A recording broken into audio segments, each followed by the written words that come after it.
My dear viewers, welcome to my new YouTube channel, Mudassir Shafi. Last time I have discussed my first lecture, that is about the concept demand. Today I will discuss my second lecture, that is about the demand function. What actually the demand function is? Demand function किसको कहते हैं? I will discuss it. So far as demand function is concerned, demand function का जहाँ तक ताल्लुक है, it shows the relationship between demand for a commodity and its various determinants. यानी कि जो रिलेशनशिप होती है डिमांड फॉर ए कमोडिटी के बीच में और इसके जो बाकी फैक्टर्स होते हैं, जो बाकी डिटर्मिनेंट्स होते हैं, जो इन्फ्लुएंस करते हैं डिमांड को, this is the demand function. So far as demand is concerned, it is related to various factors. जो डिमांड होती है वो रिलेट होती है बहुत सारे फैक्टर्स के साथ. For example price of a commodity के साथ, प्राइस ऑफ अदर कमोडिटीज के साथ, इनकम ऑफ द कंज्यूमर के साथ, टेस्ट, एक्सपेक्टेशन एटसेट्रा एटसेट्रा. जहां तक डिमांड का ताल्लुक है, जहां तक एस्पेक्ट्स ऑफ डिमांड का ताल्लुक है, there are two aspects of demand. The first aspect is individual demand and the second aspect is market demand. So there are two types of demand functions. One is the individual demand function and the second one is the market demand function. Dear viewers, today I am going to discuss what actually the individual demand function is. Individual demand function किसको कहते हैं? So far as individual demand function is concerned, जहां तक individual demand function का ताल्लुक है, individual demand function का मतलब है there is functional. In individual demand function there is functional relationship between demand for a commodity, between demand for a commodity by a consumer in the market, by a consumer in the market and its various determinants,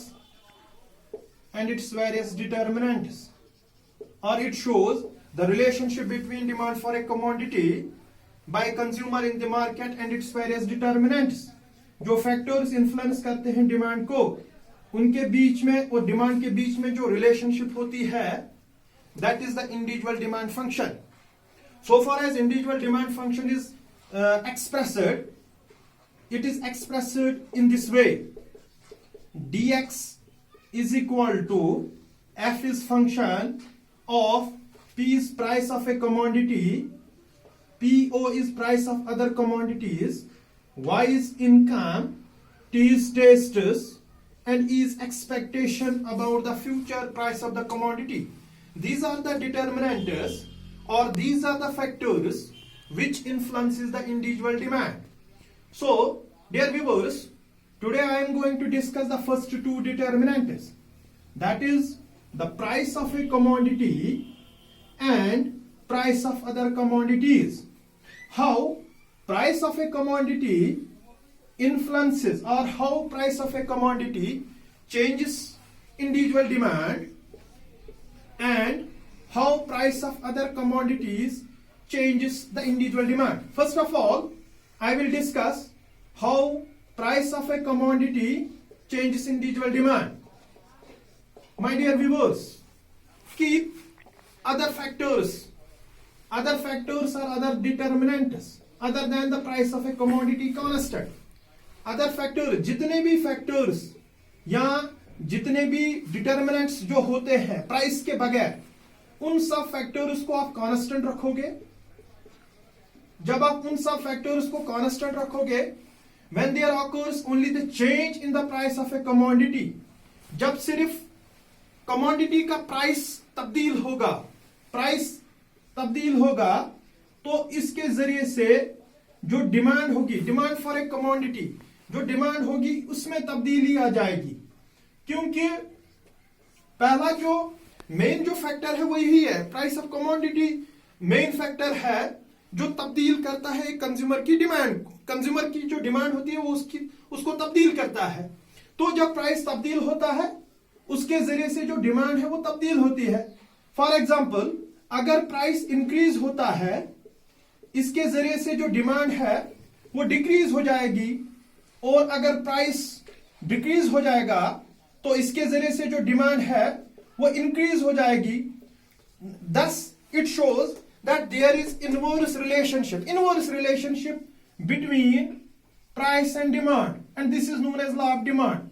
Law of demand हमें यही कहता है कि price और demand के बीच में inverse relationship होती है या नेगेटिव रिलेशनशिप होती है. इसका मतलब यह हुआ कि जब एक डिटर्मिनेंट या एक वेरिएबल अगर इंक्रीज होता है तो इसका जो दूसरा वेरिएबल होता है वो डिक्रीज होता है. So this is how the price of a commodity changes the individual demand. The second determinant which I am going to discuss today, that is price of other commodities. Price of other commodities. जो price of other commodities जो होते हैं, it also changes the demand. Price of commodities also changes the demand for a commodity. ये भी तब्दील करते हैं demand. Individual demand जो होती है इस प्राइस ऑफ अदर कमोडिटी के जरिए से भी तब्दील होती है. So for other commodities are concerned, there are two types of goods. दो किस्म के गुड्स होते हैं. पहला उसको कहते हैं सबस्टिट्यूट गुड्स. सबस्टिट्यूट गुड्स, जब सबस्टिट्यूट गुड के प्राइस में तब्दीली आ जाएगी तो इसके जरिए से किस तरीके से डिमांड में तब्दीली रोनमा होगी. And second one is complimentary goods. Complimentary goods, पहले मैं बताऊंगा कि सबस्टिट्यूट गुड्स किनको कहते हैं. सबस्टिट्यूट गुड्स उन गुड्स को कहते हैं जो सबस्टिट्यूट हम करते हैं, which can be substituted for each other.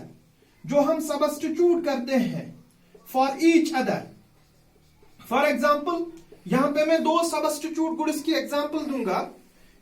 T and coffee या बॉल पेन या इंक पेन, ये दो सबस्टिट्यूट गुड्स है.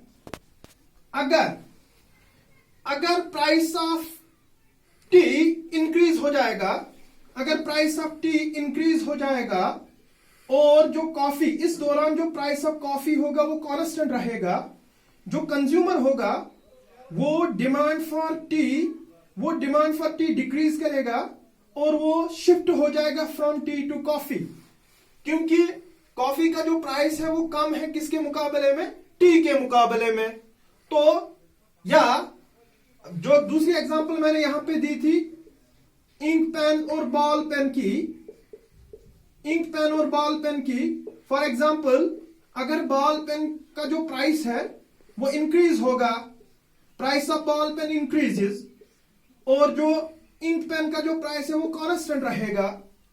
ऑब्वियसली जो कंज्यूमर होगा, जो इंडिविजुअल होगा, वो डिमांड करेगा ज्यादा किसकी, इंक पेन की, क्योंकि इसका जो प्राइस है वो कम है किसके मुकाबले में, बॉल पेन के मुकाबले में.